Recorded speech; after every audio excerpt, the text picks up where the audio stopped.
Welcome to Audiobook Studio. Today we are proud to present a brand new Miss Marple mystery from the celebrated collection Marple 12 New Stories. Written by Natalie Haynes and brought to life with all the warmth, wit and quiet steel of Agatha Christie's beloved sleuth, here is The Unravelling, narrated in the style of Juliet Stevenson.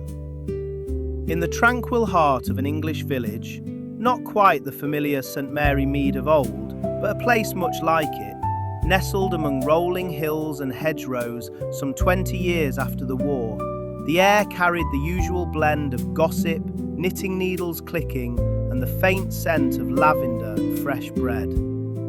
It was here, in the 1960s, that Miss Jane Marple had settled into her cottage at the top of the hill. Her sharp blue eyes still twinkled with that peculiar blend of kindness and unyielding insight that had unravelled so many tangled threads of human wickedness over the decades.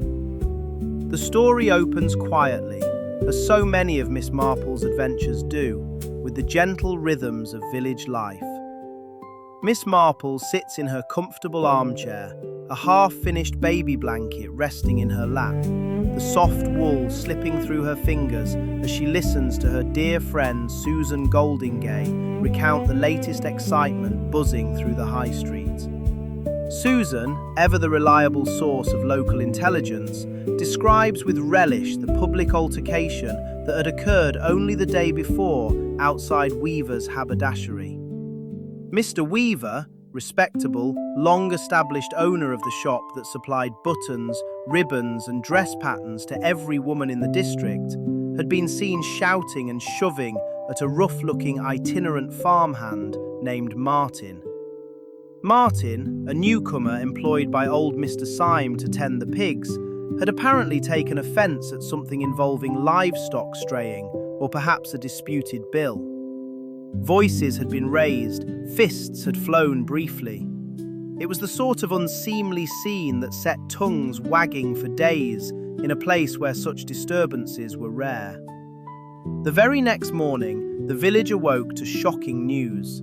Martin's body had been discovered slumped in the alleyway just beside Weaver's shop, his head bashed in with what appeared to be a heavy object. The police, Sergeant Dover, who had known the village and its inhabitants for many years, and the younger Constable Jebb, quickly concluded it was a tragic escalation of the previous day's brawl. Mr. Weaver, still bearing a black eye and a shaken demeanour, was arrested without much ceremony. After all, the evidence seemed straightforward: bad blood, opportunity, and a man with a temper. But Miss Marple, knitting steadily as Florence, her loyal maid, brought in the morning tea, was not convinced. "Dear me," she murmured in her mild, fluttery way. "How very convenient it all seems. One quarrel, one death, and the culprit handed to us on a plate. Life is rarely so tidy, is it, Susan?" As the days unfolded, Miss Marple began her quiet, unobtrusive work of observation. She listened to the postman, to the ladies at the Women's Institute, to the snippets of conversation overheard while purchasing thread at the very shop where the tragedy had occurred. Mrs. Penny Weaver seemed unusually pale and distracted. Their son, Eric, moved about the shop with nervous energy. Old Mr. Syme grumbled about losing his best pigman. And beneath the surface lay the usual village undercurrents: old grudges, whispered affairs, and financial strains hidden behind respectable facades. Miss Marple's mind, ever like a ball of wool, began to draw connections. One afternoon, while carefully unravelling a section of her baby blanket where the stitches had pulled too tight, she experienced a quiet epiphany. The very title of the tale, The Unravelling, took on delicious layers of meaning. She paid gentle calls, dropped seemingly innocent questions, and watched as the threads of truth slowly came loose. Appearances, like a poorly knitted garment, can stretch and distort under pressure. And in this quiet English village, no secret could remain forever hidden from Miss Marple's sharp and compassionate eye. The story builds to its climax in Miss Marple's sitting room over tea and seed cake, where stitch by stitch she calmly unravels the truth. A tale of stolen identity, long-buried family secrets, blackmail, and a moment of panic born from loyalty and fear. In her gentle, unflinching way, Miss Marple once again proves that the greatest mysteries are solved not by force, but by patience, observation, and a deep understanding of human nature, its kindnesses, its vanities, and its occasional terrible capacity for evil. And so the threads of the unravelling draw neatly together, leaving us with that satisfying Christie glow, justice served, order restored, and the eternal reminder that even in the smallest English village, nothing escapes the notice of Miss Jane Marple. And now, we invite you to sit back, relax, and enjoy the unravelling. I don't see how that would explain anything, said Susan Goldingay. And there's no point in having a haberdashers if they aren't ever open. Miss Marple nodded gravely. I'm sure Mrs. Weaver will open up again in the morning. Did you see the... Susan broke off and eyed the tables around them, but the tea room was bustling on this rainy autumnal day, and no one was eavesdropping. The brawl? Oh dear me, no, replied Miss Marple. I heard about it from Florence, and she heard about it from Williams when he delivered the post. The farmer and his man arrived in the square just before 3 o'clock. He was quite sure of it, because of the bells and the pigs, you see. Susan frowned but didn't interrupt. She'd been friends with Miss Marple for too long not to know the story was coming, one way or another. Syme went into the butcher's and left the new man Martin, I believe, in charge of the pigs. Susan wrinkled her nose. She'd always found pigs to be nasty creatures, their sharp teeth like broken shards of crockery.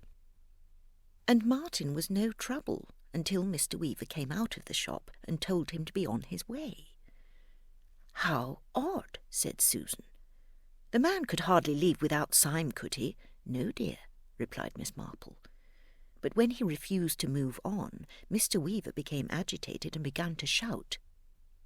As you know, I don't like to criticise a man who had a difficult war, but Williams said this Martin tried to keep calm even while Weaver was shouting. Susan nodded. Poor man, she said. He must have been worried about losing his job. Yes, Miss Marple said. Syme only hired him a week ago, but I wonder if that explains. Her voice tailed off, and she frowned. What happened then? Asked Susan. Williams said that Mr. Weaver raised his fists, said Miss Marple, and Martin stepped back and tripped on the curbstone, so the poor man was lying on his back among the pigs when Syme reappeared, and Mr. Weaver started shouting at him too. But then Martin jumped up from the pavement and began waving his stick in Mr. Weaver's face. He'd have certainly lost his job if Syme hadn't been so angry with Mr. Weaver, and if he hadn't also needed help to round up the pigs, which had run all over the square when Martin fell. And this was when Sergeant Dover arrived. Precisely. I still don't understand about the bells, said Susan. Oh, well, the bells chimed 3 as 3 pigs ran past him, said Miss Marple. That's how Williams could be so sure of the time. In the end, Dover let them take the pigs back to the farm and told Mr. Weaver to speak to the police next time he was concerned about livestock in the square. Well, that's an end to it, said Susan. Miss Marple frowned. Perhaps, she said. But the Weavers did not open again in the morning, nor did any of the little shops in the square. The whole row kept their doors locked while the police searched for the weapon used to kill Martin, whose body, brown eyes clouded and sightless, had been discovered by the milkman just after dawn. At first, They thought the old man must have died from the stress of his argument with Weaver. Then they wondered if he had hit his head on the stone step of the haberdashers as he fell. But when the doctor felt the back of the man's head, he pronounced it uninjured, not even a bump. And besides, there was no doubt about what had killed him when they turned the body over. The broken shaft of an arrow was still protruding from his chest. Susan felt no need to wait for the village telegraph to convey the tidings when she could take the news of the man's death to Jane herself. To give herself an excuse for calling, she wrapped some rock cakes in waxed paper, twine sliding to and fro as she tried to tie it in a rush. She hurried up the hill, her stout walking shoes squeaking as she went.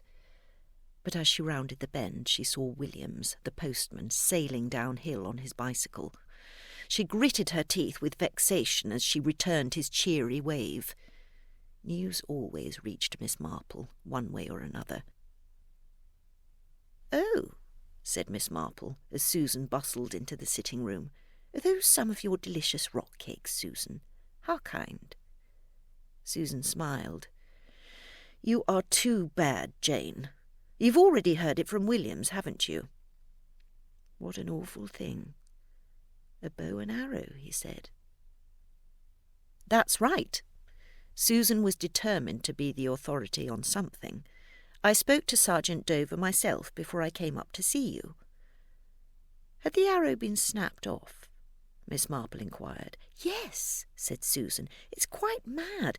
Who would shoot a man and then come and try to take the arrow back?" Miss Marple nodded slowly. "Who indeed?" she murmured.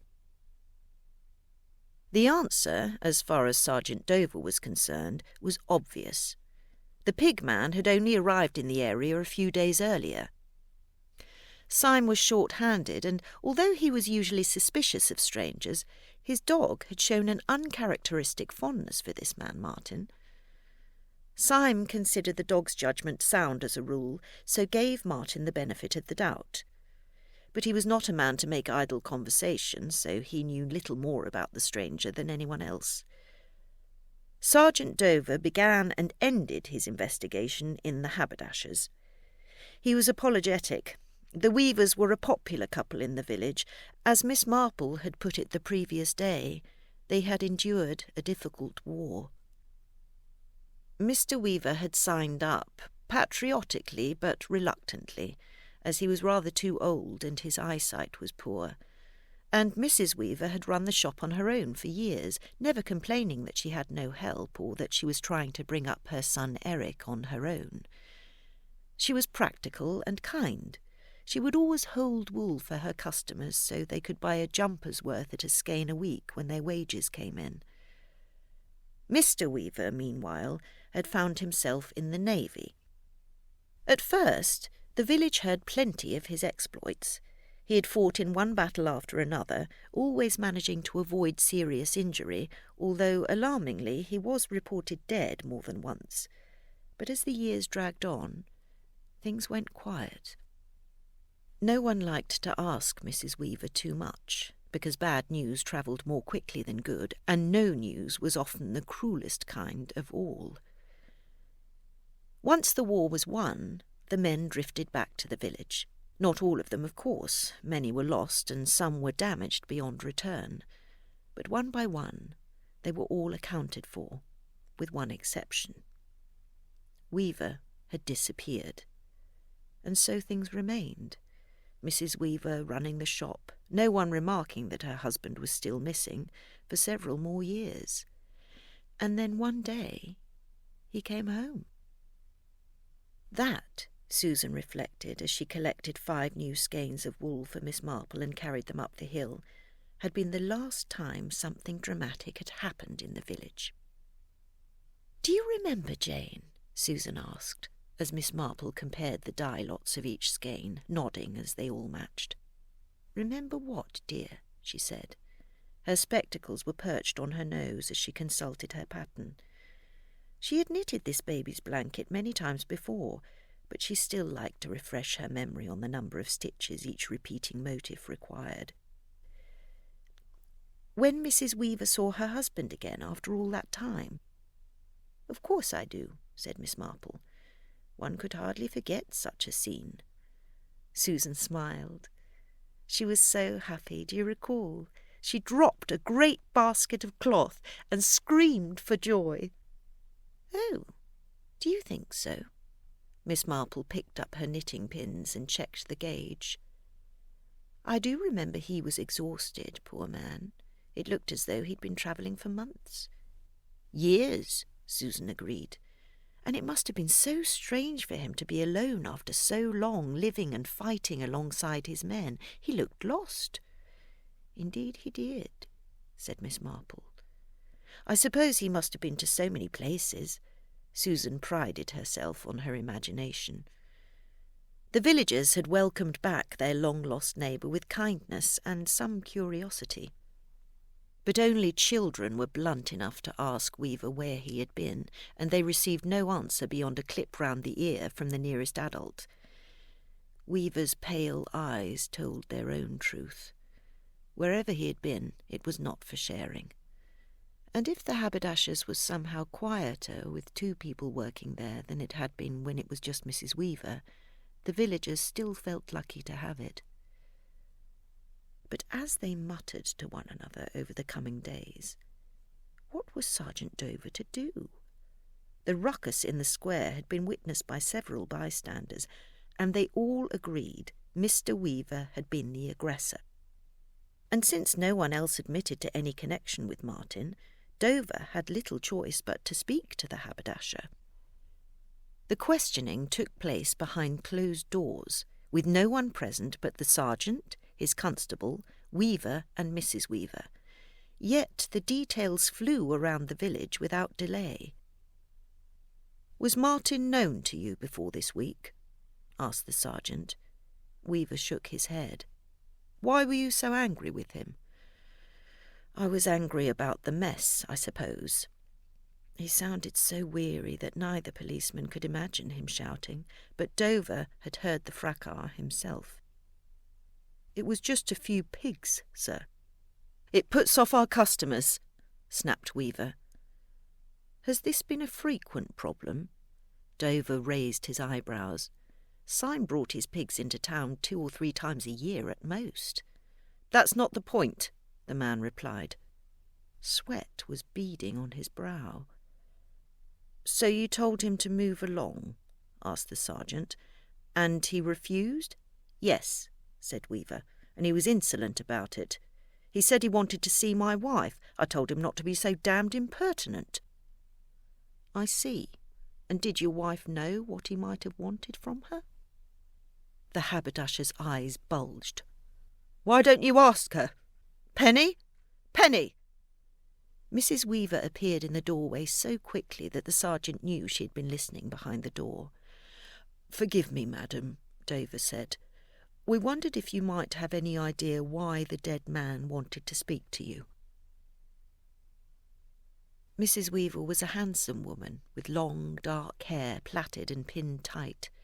Her bright blue eyes glinted with suspicion, though Dover half remembered her as a young girl, and he fancied those eyes had once glinted with laughter. When Weaver had left for the war, their son had only been a babe in arms, and what was he now, 20, 21? Old enough to be working as a junior master at the local school, anyway. So perhaps it wasn't suspicion he saw in her expression, but the weariness of age. Her voice was richly melodic. "Why would I know, Sergeant?" Dover found himself stumbling over his words. I hoped you might have recognised him." "No," she said. "I don't believe I did." "Had he been here before?" the policeman asked hopelessly. To his surprise, a flicker of emotion appeared and disappeared on her face. "No," she said. But this time he knew she was lying.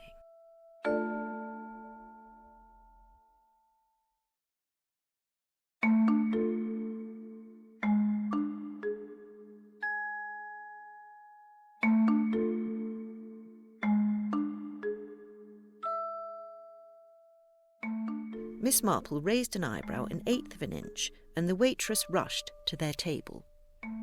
Susan, who'd been trying to catch her eye for 5 minutes, tried not to sound irritated as she ordered afternoon tea for the pair of them. Miss Marple wrapped her shawl a little closer round her shoulders. The door kept opening as customers came and went. "I've never seen it so busy," Susan said. "We were lucky to find a table, and I don't recognise half these people." Miss Marple nodded. "I wonder if the inquest has attracted the attention of the newspapers," she said. Susan's eyes widened.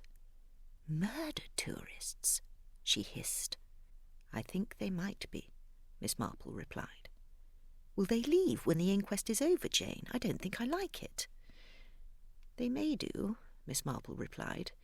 "Yes, once the sergeant has made his arrest, they may leave." "Arrest? Who is he going to arrest?" "Mr. Weaver, of course," said Miss Marple. "Oh, no!" Susan put her hand to her chest so emphatically that her pearls jumped. "He couldn't have." "Couldn't have what, dear?" "Murdered the pig man," Susan whispered. She didn't want other people to think that she was a murder tourist too. "No, he didn't murder anyone," said Miss Marple. "You can see the poor man couldn't harm a fly. He shudders when a dog barks. But you said—" "I said he would be arrested, but he certainly didn't do it. The man was killed, rather theatrically, with a bow and arrow." "I know," said Susan. "Mr. Weaver has the shakes, dear. He came back from the war like that." "Does he?" "Yes, that's why Mrs. Weaver has to do the weighing and cut the cloth." "But the dead man wasn't stabbed or hit with scales." Miss Marple did not sigh, but she exhaled with commitment. "He couldn't have held an arrow still, dear, let alone aimed it." "Then he mustn't be arrested." "I'm afraid the sergeant will be expected to arrest someone," Miss Marple replied. And, as so often, she was right. The morning light was soft and grey, and Susan collected Miss Marple in her car so her friend wouldn't have to walk to church on the slippery pavement. The cake sale planning committee was abuzz with rumours, as Sergeant Dover and Constable Jebb had taken Mr. Weaver away. The two men must have known each other in the war, it was thought, and Martin had come back to settle a long-held grievance. Or Mrs. Weaver was involved in some way. Certainly Martin didn't seem like the kind of man she would know, but there was no telling, was there? If she hadn't known him, why did he want to speak to her? And why was Weaver so angry unless he knew something the rest of them did not? Miss Marple listened attentively to each question and suggestion, but said nothing. Since she had been driven to the meeting, she had brought her knitting. The blanket had grown a little, Susan noted, but surely not as much as it should have. "Did you run out of wool, dear?" she asked. Miss Marple smiled as she counted the stitches along the knitting pin.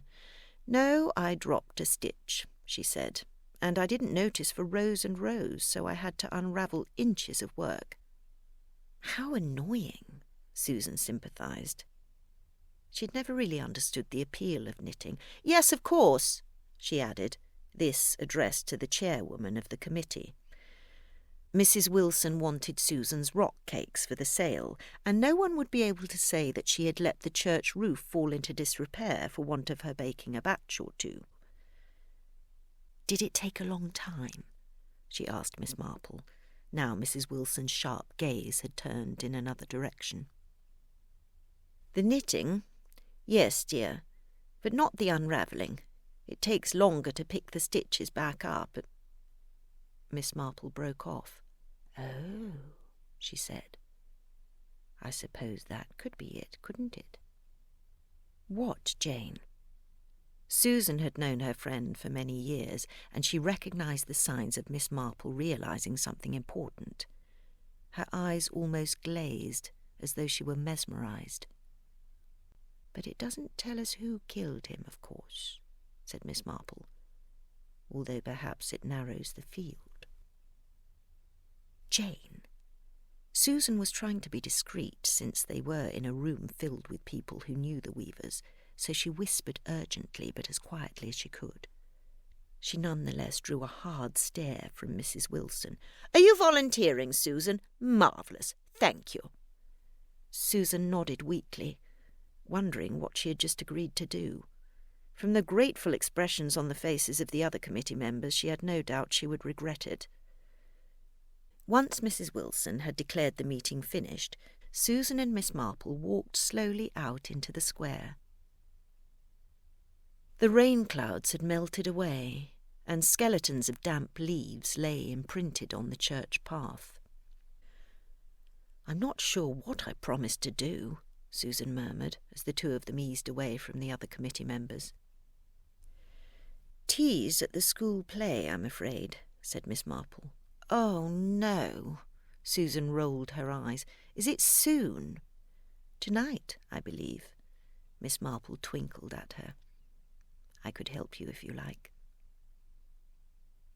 The two women arrived at the school hall at 4:00 precisely. A rather battered box of cups and saucers was perched on the edge of a trestle table, and the urn was already warm to the touch.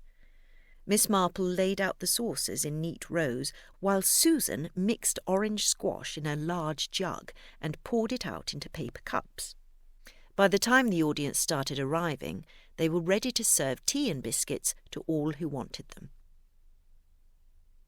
A handsome young man, barely older than the children, it looked to Susan, but carrying himself with an air of authority and wearing an academic gown to boot, appeared from behind the stage curtains and frowned as he scanned the school hall. It was not perhaps quite as full as he was hoping. Susan waved at him before she realised who it was. "Jane," she said, "it's Eric. I mean, young Weaver." "Oh, yes," said Miss Marple, as the young man waved back rather self-consciously and began walking towards them. "He teaches here, does he not?" "What can we ask him?" Susan muttered, as Eric drew nearer. "Nothing at all," said Miss Marple firmly. She held out a cup of tea, and Eric seized it. "Thank you so much," he said. He had light brown hair and chestnut eyes, a small shaving cut healing on his left cheek. Susan thought how lucky it was that he favoured his mother with her strong jaw and straight nose. The same features made mother and son handsome in different ways. "Were you looking for someone?" asked Miss Marple. "My mother," the young man explained. "She was hoping to attend tonight's performance." "I'm sure she knows how much work you've put in to rehearse a whole play," Miss Marple said. His face broke into a smile. "She has witnessed it firsthand. She's watched me wrangling with the script and the rehearsal schedule for weeks." "I'm sure she'll be here soon," Susan said. The children were all filing in now. How tidy they looked, Susan thought. Their navy blazers had the school crest on the pocket, and they walked in pairs to their seats. "Your pupils are very well behaved," she said. He nodded. "They've really taken to drama. As soon as I realised the only way to get boys interested in a play was if it was full of violence, they became really keen." "Oh," said Susan rather faintly. "What is the play?" "Aeschylus," he said. "Wives murdering husbands. Never fails." He wandered off, still looking for his mother. "How very modern, Jane," Susan said. "In a way," she replied. Mrs. Weaver appeared just before the lights dimmed, walking straight past their table without pausing. If her face was rather drawn from worry, she nonetheless wanted to support her son. At the end of the play, having understood no more than one word in 5 and wondering if anyone was left alive, Susan nudged Miss Marple. Mrs. Weaver was seen hurrying out of the hall before the smattering of applause was over. Susan tried waving to catch her attention, but without success. Mrs. Weaver did not lift her pale gaze from the floor. "I suppose she doesn't want to talk to anyone," said Susan, as she ferried cups and saucers from beneath the wooden seats, and Miss Marple stacked them neatly on the table. "No," said Miss Marple. "I imagine she's been trying to avoid questions from all sides." "Do you think the police have interrogated her?" Susan was shocked.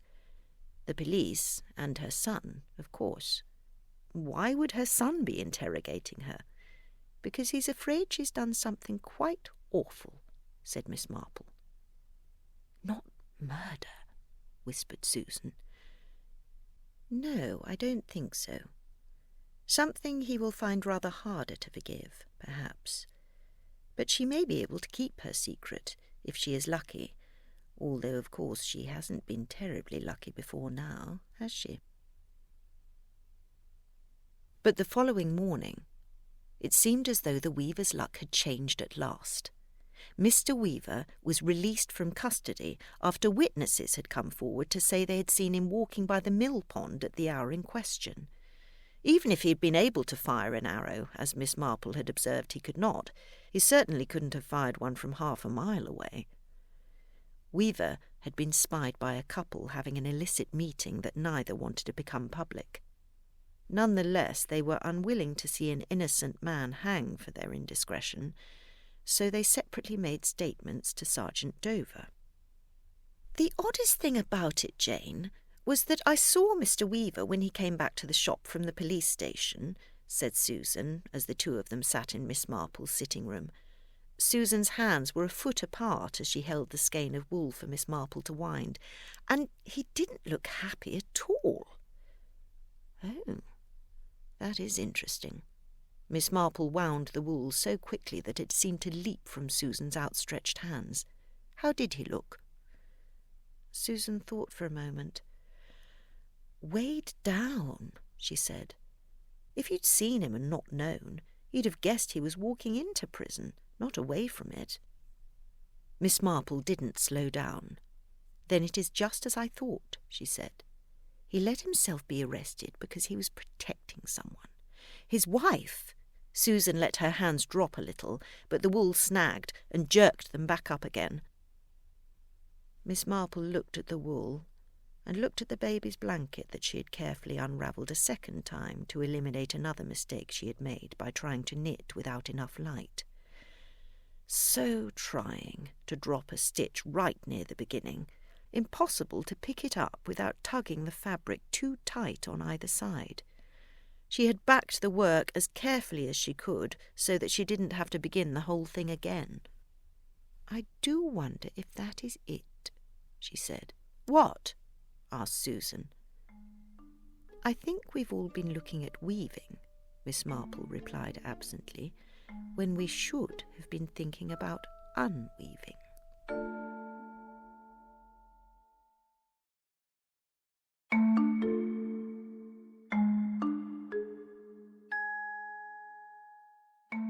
There is one easy way to confirm it, of course. The ball of wool in Miss Marple's hands grew as the skein in Susan's hands shrank. "Confirm what? How?" asked Susan. "Did you see Martin?" asked Jane. "Yes, I walked past him and Syme on my way to church that day, before the argument with Mr. Weaver." "Were you close enough to notice the colour of his eyes?" "Yes," said Susan. She screwed up her own in an effort to remember what she had seen. "Brown," she said. "I think they were brown." "And Mrs. Weaver has blue eyes," said Miss Marple. "I noticed them at the school the other day." "Yes, that's right," said Susan. "She wears that lovely crimson dress, and it brings out the auburn in her hair." "Well, that changes everything then, doesn't it?"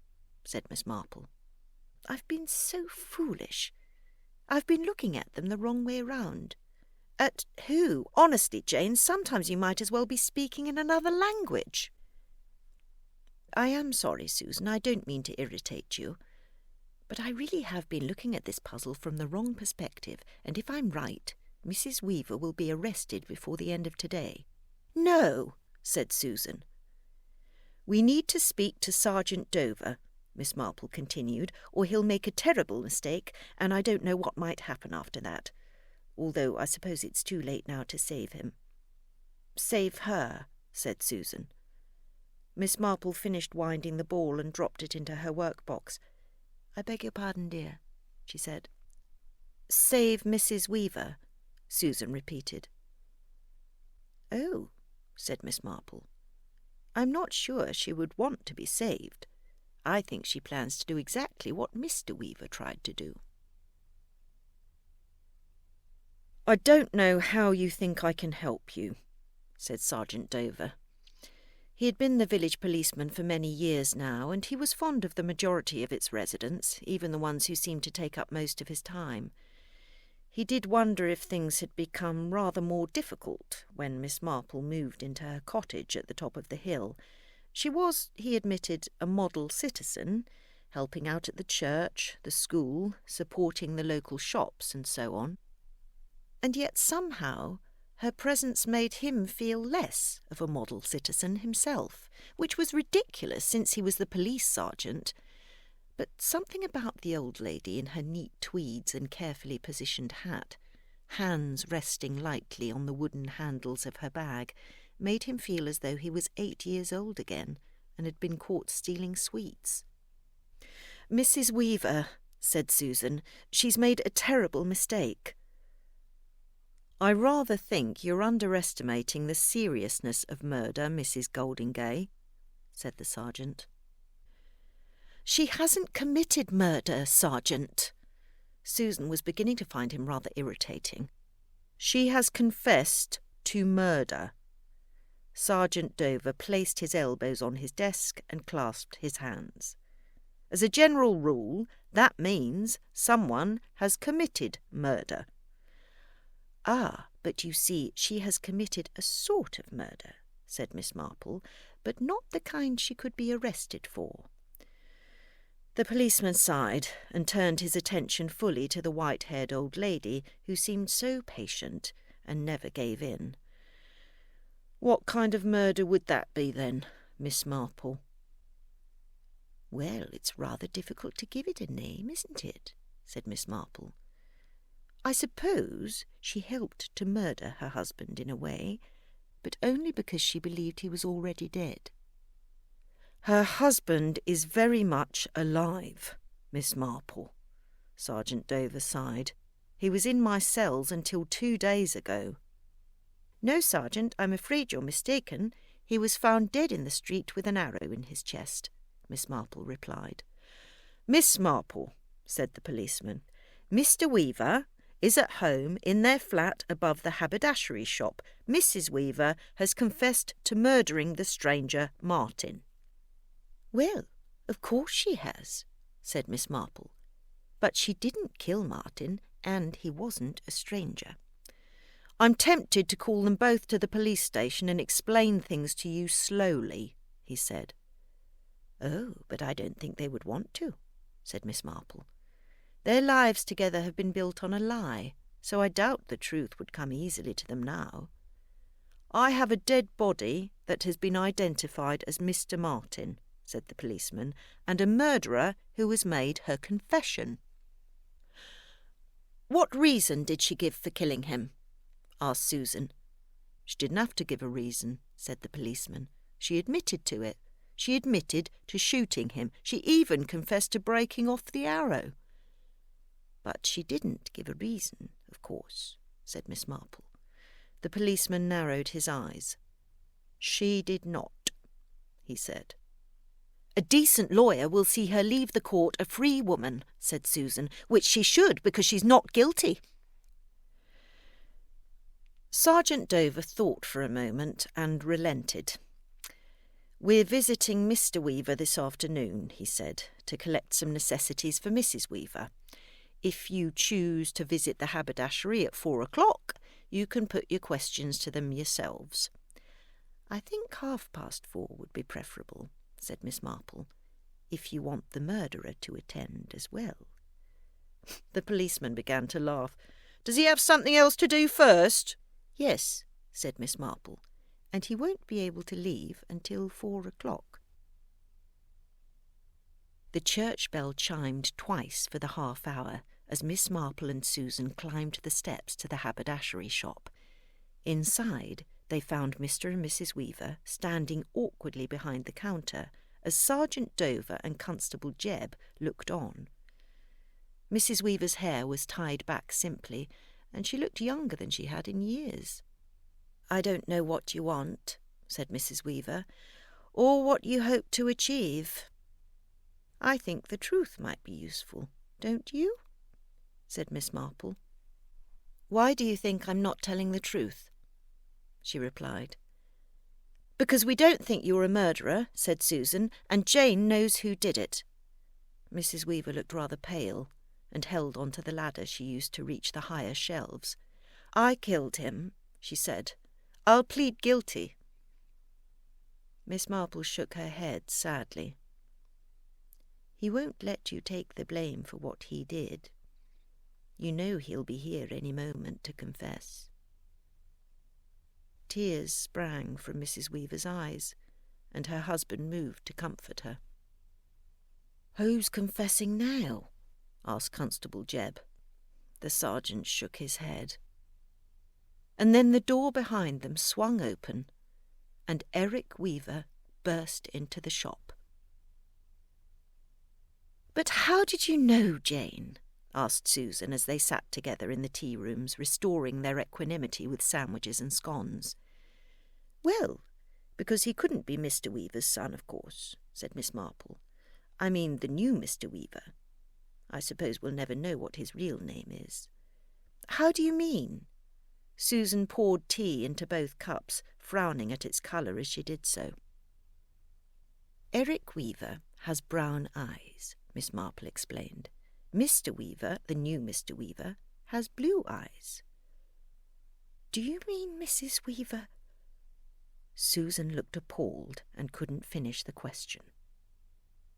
"I mean the Mr. Weaver who came back from the war wasn't the same man as the one who went away to fight in it," said Miss Marple firmly. "I imagine they were comrades. Mr. Weaver has confessed as much to Sergeant Dover. He saw the first Mr. Weaver injured and then captured, in North Africa, I believe, near the end of the war. It never occurred to him the man might have survived. Meanwhile, Mrs. Weaver received notice that her husband was missing in action, and obviously feared the worst." "So the man who came back to the village as Mr. Weaver wasn't him at all?" Susan asked. "But she must have known." "Perhaps," said Miss Marple, "but we expect men to change during a war, don't we?" "You said it yourself, Jane. His eyes were a different colour." "Yes, but if you were Mrs. Weaver, running a business, bringing up a boy on your own for all those years, do you think you would have asked that question?" Miss Marple's eyes glittered. "Or might you have simply accepted that a man was standing before you, claiming to be your husband and offering to share the work?" Susan looked uncertain. "I suppose I can just about imagine that," she said. "The man who had left her wasn't ever coming back," said Miss Marple, "or so she thought." "And so Mr. Martin, Syme's new farmhand, was the original Mr. Weaver?" Susan asked. "But where had he been all this time?" Miss Marple shook her head. "I don't suppose anyone will ever know that," she said. "Whatever he went through must have been truly terrible for him to come back changed beyond recognition." "Yes," said Susan, "although the new Mr. Weaver recognised him, didn't he? That's why they had the fight in the square." "Recognised him, or at least recognised something about him," said Miss Marple. "Perhaps his conscience did the rest." "And Eric Weaver recognised him too?" Susan asked. "I wonder," Miss Marple said. "He was just a baby when his father went away, and I don't think he ever questioned that it was his father who had returned. Would he even remember what his real father looked like? But if he didn't, then why did he—" "I think he saw the fight and drew his own conclusions," said Miss Marple. Eric is an educated man, and he would know a blue-eyed father and mother would be very unlikely to have a brown-eyed son. I think he believed his mother had had an affair with a stranger, and that the stranger had returned after many years to throw his family into chaos. That's why he shot him. Susan placed her hands over her mouth. "No," she whispered. "He killed his own father without knowing. That's too awful." Mrs. Weaver took the arrow, of course, when he panicked and told her what he'd done. She was worried there would be fingerprints on it and didn't know what else to do. Mr. Weaver agreed to be arrested, and they hoped to have the case dismissed through lack of evidence. But when the witnesses came forward to say he couldn't possibly have committed the crime, they had to come up with another plan, and quickly, which was Mrs. Weaver taking the blame. Exactly. "But Eric wouldn't have let his mother hang, surely?" "No," said Miss Marple. "I don't believe he could have. They were hoping the case would fail in court. I almost wish we hadn't interfered, Jane." Miss Marple nodded. "I understand, dear, but a man cannot kill his father and go unpunished. Not when that father has done nothing wrong except to be unfortunate." "How did you work it all out?" asked Susan. "It was the unravelling," said Miss Marple. "It reminded me of Penelope undoing her funeral shroud every night for years because she believed her husband would come back to her." "Does anything ever surprise you?" Susan smiled. Miss Marple shook her head. "Not yet," she said.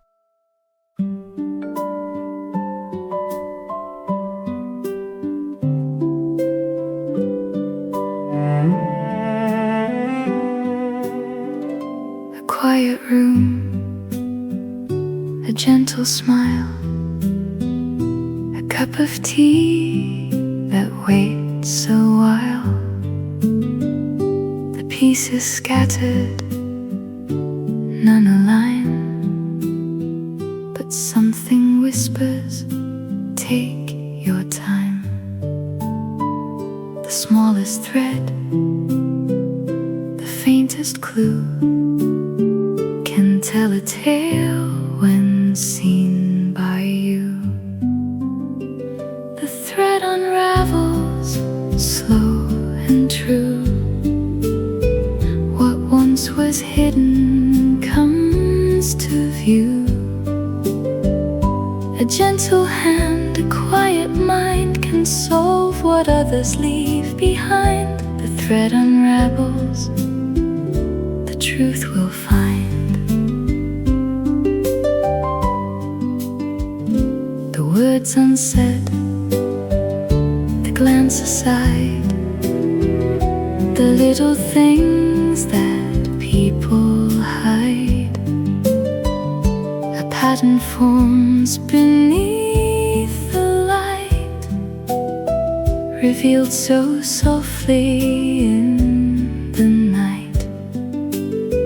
One simple fact, one quiet word, is all that's needed to be heard. The thread unravels, slow and true. What once was hidden comes to view. A gentle hand, a quiet mind can solve what others leave behind. The thread unravels, the truth we'll find.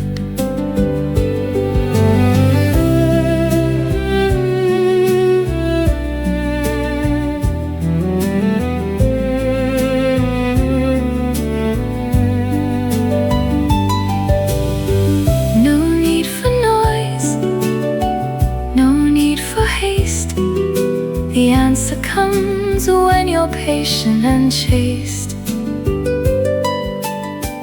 In every flaw, in every seam, lies the ending of the dream.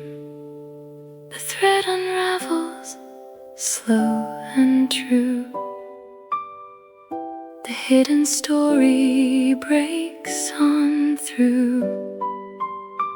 With steady eyes and steady heart, the truth was there right from the start. The thread unravels, the truth will find. The thread unravels quietly, the truth will find.